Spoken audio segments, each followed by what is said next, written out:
L'impôt sur le péché n'est pas un terme biblique. Dans l'usage courant, il s'agit d'un terme plutôt facétieux pour désigner une taxe spéciale, prélevée sur des choses considérées comme pécheresses ou nuisibles à la société d'une manière ou d'une autre. Les taxes sur les produits du tabac, la bière, l'alcool, les jeux de hasard et plus récemment la marijuana légalisée sont considérées comme des taxes sur le péché.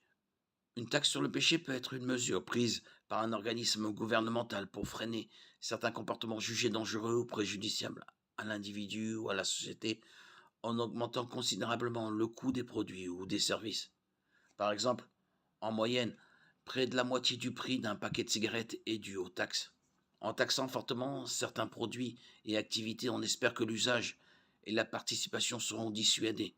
La taxe sur le péché est une alternative à l'interdiction pure et simple de certaines activités et produits, ou à la punition, aux amendes des personnes qui s'y adonnent.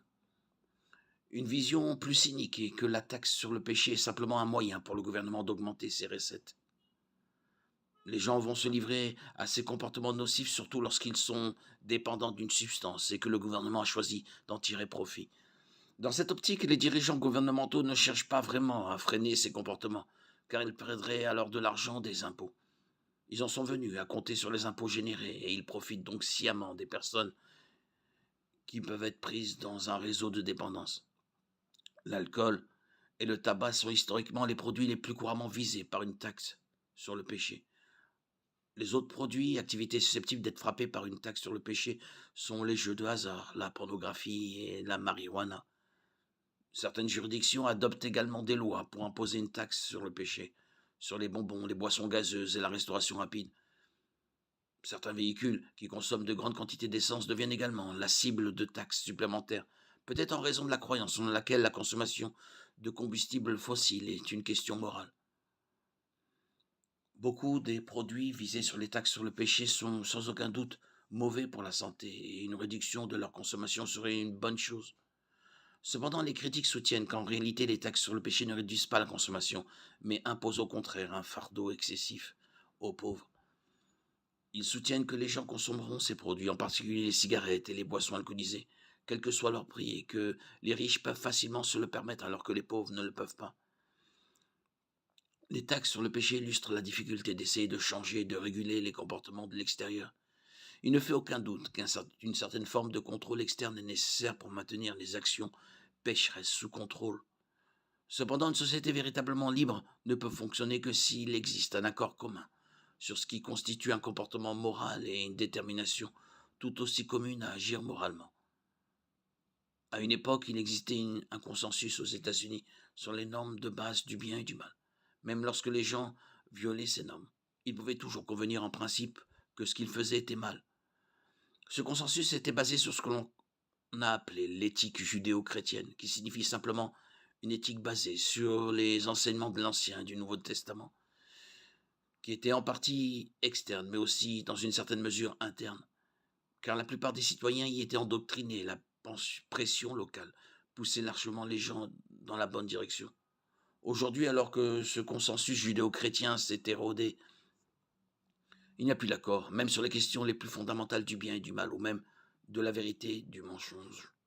Peut-être la situation actuelle révèle-t-elle la faiblesse inhérente à une société libre qui n'est pas composée de personnes nées de nouveau par l'Esprit de Dieu.